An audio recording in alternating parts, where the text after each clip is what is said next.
Excuse me. Welcome to another episode, everyone. This is part 2 of the Hoovers and the BPS, Black Pt.2 Bloods, go to war with the Crips. When I left off in part 1, we were there in the Los Angeles County Jail. I'm not going to give you everything about part 1. That was all in part 1. Go check it out if you did not. Just to give you a brief recap, there in part 1, I had explained that I became very cool with this individual from Black Pt.2, Naughty. His brother, Brazy, is the name that I had given him, was also there in the Los Angeles County Jail. A fight had broke out. I had Brazy's back. And now the Crips are upset that I had Brazy's back. Brazy has basically knocked out 2 of the Crips out of 5 of them that were there in the court tank. And they're blaming me for this because they're saying that my interference is the reason that they were not able to pack this individual out, basically, and have a different outcome. Instead, 2 of their homeboys got their faces broke, and they're not happy about this. So the word has trickled back to the margin that these individuals got creamed there in the court tanks. And now a few of the Crips, not all of them, but a few of them are upset, particularly these individuals from the same car as the dudes who got their faces cracked. And they want some sort of revenge. So they pull one of my homies to the side. Again, I'm still new in the county jail at this time. And so they don't really know who I am, some of these individuals. So they tell my homeboy, yeah, man, they explain to him what happened. And essentially said, man, that's not right. He had nothing to do with that. Y'all need to get on him, on me. They need to do something to me. Get me out of the margin. Or at least DP me, discipline me. So I'm not sure exactly what sort of response they expected from that. But my homie told him right then and there that wasn't going to happen. That it's just going to go up there. He immediately came back and told me and told all the rest of the homies what had transpired during that conversation. Again, Naughty had already caught word to what was going on, and he had already let it be known that he had my back with any situation, as I expected. I got involved in all of this dealing with his brother. And I know that if Naughty has my back, that also means that all other Bloods have my back. Just by default, because they have to bag up Naughty. They got his back for sure. So if he is about to get involved, they are involved. But we don't need any of it. It doesn't even matter. We got enough of my homies there, and these individuals are not no joke, but the Crips are not either. They got some strong individuals there that have been in there squabbling, putting in work, and hitting individuals. They got a squad. And they're not going to back down. In order for it not to just go up, because when the word came back to all of us and we congregated about it, we floated the idea of just getting off on these individuals. Let's just press play and handle it. I, myself, was really the voice of reason. And said, let's not do it that way again. I was fresh into the county jail and not really realizing, even though I knew some, not really realizing how wild these individuals were at this juncture. My homies and everybody in there, wilding out. So when they talking about press and play, I'm not knowing at the time how serious they are. This is what they've been in here doing. They've been pressing play. And they don't want to talk about nothing. Once those individuals came to them and said, yeah, get me out the module, whatever, they're like, man, hell no. That ain't never going to happen. And they didn't trust it anymore, so they just wanted to get off. I'm the one that said, in order for the Bloods about to get involved, it's about to be a big thing, a big issue, bro. All over me, essentially. So I said, man, let me I don't want to get everyone involved. People gonna get hurt over something that I did. Even though I didn't feel like I was wrong, really. I said, just let me handle it. I get one of them dudes from that hood, from that car, and I'll squabble them. Now, this is one of the few fights I had in the county jail, other than the riots and all that I was involved in. I wasn't doing any fighting. This is one of the few fights I had in the Los Angeles County jail. I've witnessed many, but I've broken up many. I've been involved in a lot of situations. But me just squabbling up, no, I don't do that shit. You know, I used to tell people I ain't fighting nothing but this case. I ain't doing no fighting. I'm gonna get it over with. I'm gonna slice you up real quick and have you hollering, screaming and hollering. You're gonna turn from a big old tough gangster to an individual grabbing your face, slit up, howling. I done seen it a million times. I know how this is gonna end. I'm not about to play with you. So I'm too old for all that. I don't do all this damn fighting. But nevertheless, in order to stop this, from exploding, I said, and so reluctantly, my crew, they agreed to this because they just really want to go. They looking for any, they don't care. They in here doing, they going up. They are going up. They looking for any reason. They just want to go up, period. Just because these dudes came in with this stuff, they want to go up. I'm saying go up. They want to hit these dudes up. I'm like, damn, I'm already fighting the case. I just came in here. Nah, man, I just squabbled this dude. So they go down there, they holler at the dudes. They say, all right, man, y'all got a problem with the homie. He ain't getting out of the module. That's out. Really about to go somewhere else. Don't even get at us like that no more. That had never happened, bro. Now, what can happen and what will happen, he'll squabble one of y'all. Some of these individuals haven't even seen me yet. I just got in the module. I'm not running around. I'm not calling shots or any of that yet. I just got in there. They're like, but y'all can squabble. One of y'all can squabble him. But the homie telling him, homie a big dude though. He a beast. I'm letting y'all know right now. You don't try to bring don't bring him, don't put him. You got to bring your best individual in there. He wants your best. You're going to need your best individual in there to even have a chance. To letting y'all know now, it's not going to be a fair fight. But y'all got somebody that he can squabble. It was one dude there that had a little side on him. He was a big dude. He was a tall dude with some side.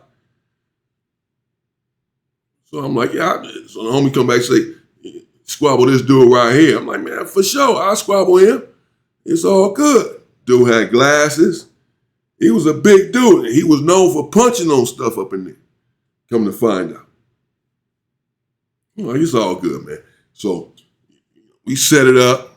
I holler at Noddy, tell him it's all good, bro. I'm going to squabble this dude right here so we can squash it. And ain't no need for everybody to go up. He's like, man, Noddy like, man, it's all good. That's what we do.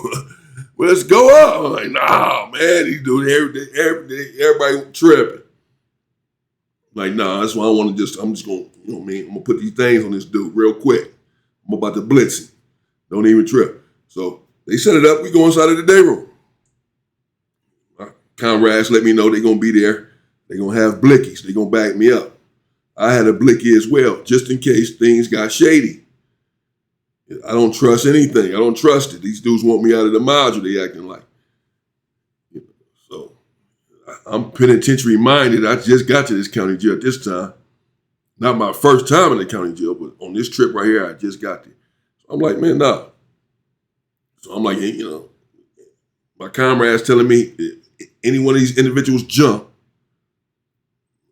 we're going to turn them into Swiss cheese. Okay, bet. So we go in the day room. Dude with the glasses, big old dude, tall dude. Some of y'all, I'm sure, know who I'm talking about.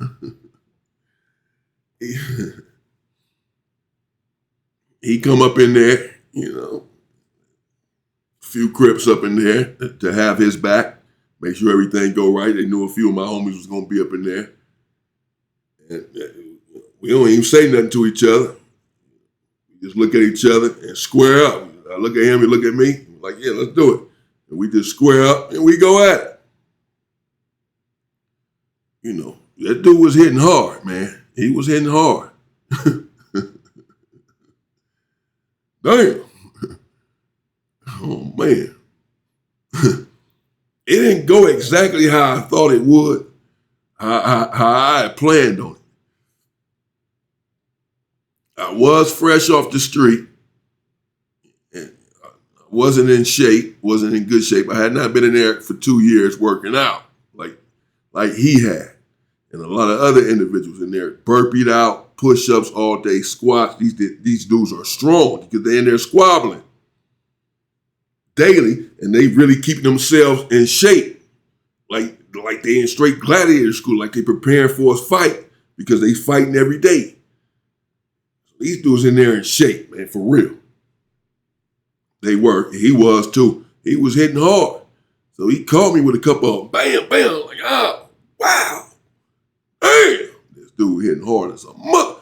You know, I thought for a minute I might even drop on one of them. You know, that would have been embarrassing. I'm like, hell no. So I'm like, damn. This dude, so I look at him like, damn, it's like that. I'm like, all right, bet I got to blitz it. I just got to come at him now, but I got to be careful. Because if I get caught with another one of these things, it might be over. Yeah, I can't let that happen. I have never been knocked out in my life. Never. I swear to God. Not to say that it can't happen. Even the 12 gauge when I got shot didn't knock me out. I was still conscious the whole time. Not to say that it won't happen or that it can't happen. This hasn't happened yet. But damn it, I'm coming close right now. You know, he didn't hit me with a couple with a 2-piece. It wasn't Tuesday, but he hit me with a 2-piece. Like, damn. So I'm like, okay, so I'm thinking fast. I'm saying, I got to blitz this dude. That's it. I just got to run up in there and swing as hard as I can. Nevertheless, be careful. I'm telling myself, be careful, bro. I'm all of this shit is going through my mind in seconds. Be careful. Get in there, but be careful. Because if he catch you with another one, boy, might be over. I'm over there looking at the homies like, man, goddamn, y'all ready? And I'm thinking, this dude knocked me out, man. Y'all better stab him up. Fuck that. If I hit this ground, I'm pulling out the blicky. But I can't, hell. If I hit this ground, I'm finna draw down, bro. That's on everything. If I hit this ground, I'm finna hit this dude. It's about to go up in here. Straight up. I'm finna hit him and the homies finna draw down and it's up. I'm sure they got their blickies too. Whatever. I can't accept it. I know that's bad. I know that's not a good thing. But that's what I'm thinking. So I'm like, whatever. I ain't got too much to lose. So I'm gonna draw down if I'm not asleep. So I get up in there. I blitz him. I blitz him. And I come in. I hit him hard. Bam. I hit him like right here. Bam. I know this thing right here. Look. This thing is big. This forearm. I hit him right. Bam. Right here. Grabbed his face like that. Eyes watering. Like I almost broke this whole little bridge right here. His eyes turning red, like beginning to swell. I was really saved. That was a desperate move. I was really safe because I said, if this don't work, when I blitz him, and then I just happened, I didn't even plan on that. Just when I was hitting him, and you know, I had an angle where I can just do that. And I said, okay, and I just did it just instinctually, bam. And that's what my punches hadn't, you know, they made a little noise, but they hadn't really did too much damage to the dude when I blitzed him. And I noticed that. I'm like, oh, hell no, I got to do something to this dude because, again, he's still swinging. I'm holding on for dear life. So I said, because I don't want to get hit again. I'm thinking I might drop for the first time in my life. I'm thinking, hell no. So I catch him. Bam! And hit him right there. And that stopped him. That stopped him. Right? That stopped everything right there. He went down. Grabbed his face. And when he moved his hands, his eyes was red and watering. Shit right here looked like it was broke. I said, whoa. And, you know, like his homies come running in like, all right, that's it, bro, that's it. You know what I'm saying? Well, that's it. They didn't even like the fact that I did that. They thinking, you know, man, this is supposed to be a head-up fight. That's what one of them said, bro, Like, bro, man, the hell no. We squabbling. That's what it is. What you mean? Ain't no fair fight. We in jail. What you talking about? The fuck? I ain't pull out no knife. He ain't pull out no knife. We good. It didn't go up. What's up? That's all good, man. He was leaking a little bit. He was dazed. But I'm not saying like I did something spectacular, because it was really out of desperation, and he nearly got me. He nearly creamed me. He nearly broke my face. He nearly put me down. And I got desperate in that moment. I said, man, hell no. Get in there, but be careful, boy. Don't get hit with one of them things again. It might be over. I got up in there, man. I got lucky, and just somehow just decided to swing my elbow at him. I was desperate. I said, I got to try to hurt this. I got to try to stop this dude. Because I was out of shape. I was already breathing hard. This dude, he knew I was out of shape. He knew I've been out on the street eating a bunch of honey buns. He been up in there burpeed up for 2 years. He a straight machine. Oh, man. Damn. That was it, man. Shout out to that dude, man. We ended up becoming cool. We ended up becoming real cool. I would consider him a homie of mine. It don't matter where he's from. I consider him a homie of mine at this time for sure. No doubt he became a friend of mine. Shout out to Noddy and his brother Braze. And, the other Crips that were there in the court tank, man. You know how it is. We all up in there gang banging. We all up in there doing foolish and misled and harming one another. But now we all know better, and we all are trying to do better. There you have it. Let me know what you think in the comments. Thank you all for your support. I appreciate you all. And someone had asked, what's the name of your channel? They said, the other channel, The Unwoke Culture. The Unwoke Culture. The link is in the description. You go check it out, The Unwoke Culture. Just so you know. I appreciate you all. Stay safe and stay free. Ooh.